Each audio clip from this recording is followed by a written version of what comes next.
So, hello again. I am Courtney Carlson, and welcome back to my channel. I'm talking about the purpose in our lives, but this question came up this week: is life worth it?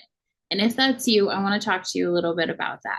Hi there, I am Courtney Carlson, and I'm a Christian author and speaker, and I'm so happy that you're here. After years of trauma and abuse, the Lord led me through healing and hope and freedom, and He changed my life just like every other Christian can share with you because that's who God is and that's what He does. And I get to share everything that I've learned with you, and it makes me so excited and happy to do so. So, I am looking for audacious, active Christian women who want to be authentic in their walk and are really looking for three things. If you are looking to grow your intimacy with God, to learn more about who He made you to be, and then third, step into your purpose and your calling with that same determination and audacity that you've brought to the table, then follow along for more. Definitely like and subscribe. I would love to lead you through those things. And if you're an event planner or you know one, or you have a women's group or a congregation that would benefit from this work, this heart healing connection and intimacy with the Lord, I would love to bring it to a stage near you.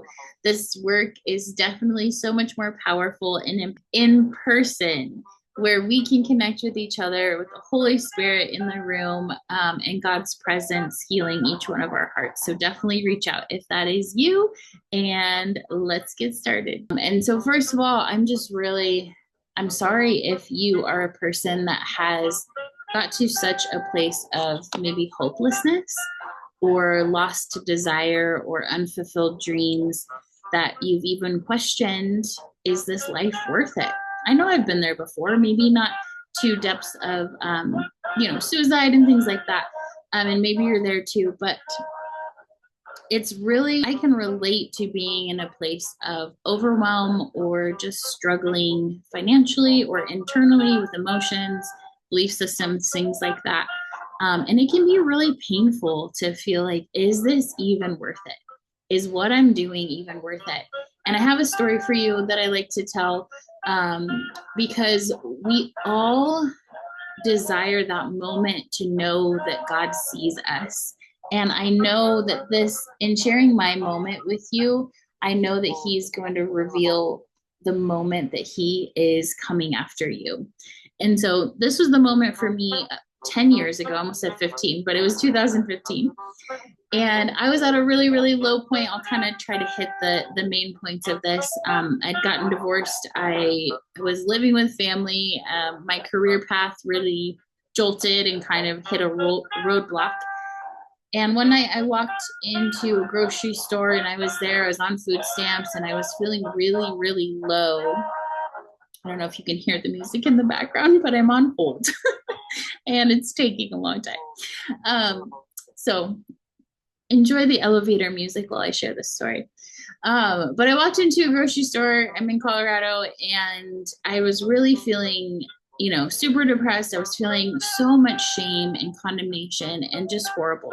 I had tied all of my worth and value into who I was becoming and what I had, a house and a husband and my career path and everything that looked like. And I found myself this summer with none of that. And so I'm grocery shopping, and I really just wanted to get out of there. And I, was looking down at the ground and just kind of, when you're in that place of like so much shame, so much desperation that you don't want anyone to talk to you. And that's where I was. And so I was getting my groceries, and I was almost out of there too. I remember this so vividly, like it was yesterday, because I remember thinking like, oh yeah, like I'm almost done. I had one more thing to grab. And so I had a full cart, and I had my 2-year-old there, and I was walking down the main aisle to get to that last aisle. And 9 women approached me. And I would like to say that my first thought was like, oh, good. Yeah, goody. But it wasn't. I was really in such low self-esteem, and I thought I didn't deserve the time of day. And I really didn't want to, honestly, I thought they wanted something from me. And I didn't know that they wanted to give to me. And so I was kind of an annoyance and this place of I don't want to talk to you. And I will never forget what she said.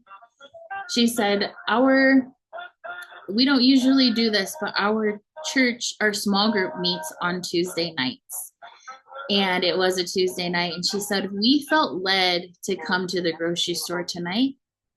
And when you walked by, the Holy Spirit highlighted you to me and to us. And we know that we're here to buy your groceries tonight. And you guessed it, I just broke down crying in the aisle of City Market. And I just knew that God saw my situation, that he had sent women, he had sent people for me. And so they bought my groceries and they'd offered to pray for me. And I really just wanted to kind of hustle away from really the love and the connection and God reaching out to me, God like impacting my life and picking me up and saying, I see you. I see what you're going through and I have so much more for you. And it was in that moment where I really did a 180 in my life. And I said, okay, God, here I am. And I allowed him to lead me on a journey to health, emotional health, spiritual freedom, emotional, financial, physical freedom, and everything that he had for me. And I really believe that God uses our story and really the story of what he already did in our lives. He's the same yesterday, today, and tomorrow. He's the same for me as he is for you.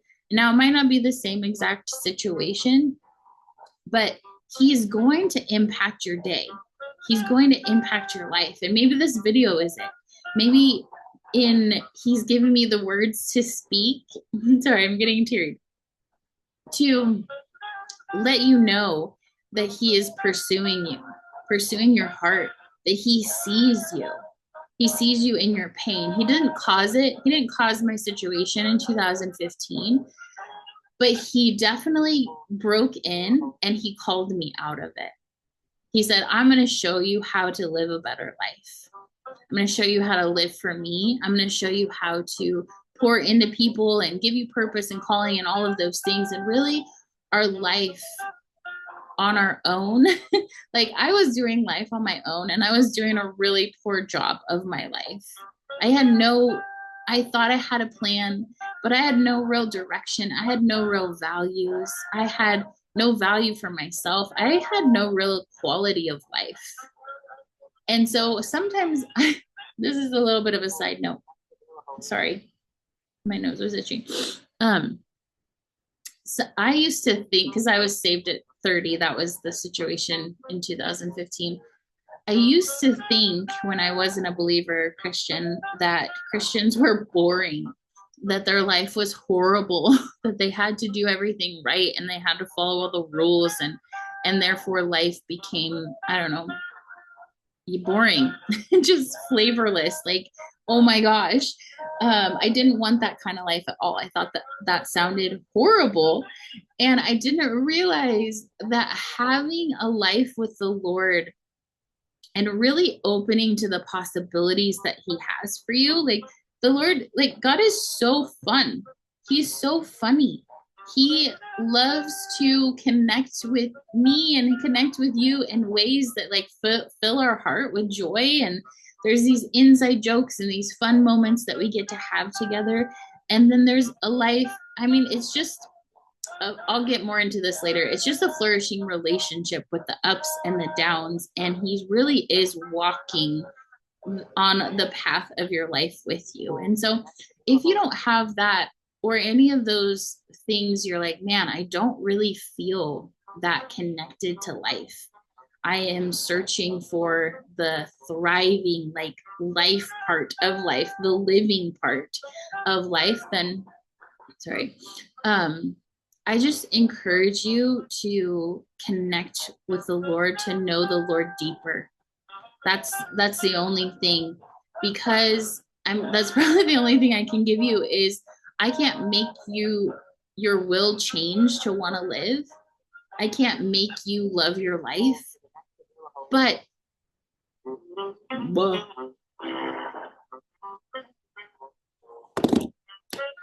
But I can encourage you that your life is going to get magnificently better if you walk the life that God has for you.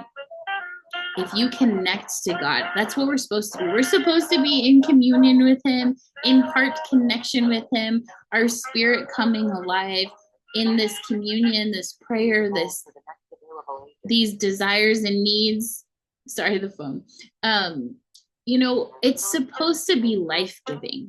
It's supposed to be massively impactful for you, for your sphere of influence, for your husband, your children, your coworkers, and then bigger if you want to pursue that. But there should be so much passion and desire fulfilled and dreams fulfilled in your life. When I started just a few years ago, really diving into this stuff, I made a list of 100 dreams that I had, and I prayed about it and I asked the Lord for these things. And I waited in anticipation as God really just checked each one of those things. He was like, yes, I'm going to partner with you to build the life that you want to lead.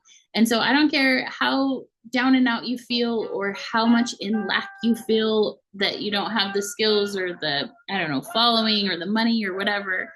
God will partner with you to create a life that you love, a life that He has for you. You have to believe in the goodness of God. You have to believe that He's good and that He is for you and that He's going to partner with you. He leans forward. He's like, what do you want in life? And I would pour out my heart to Him. So I encourage you to do that. If God is leaning forward, asking you, what do you want in life?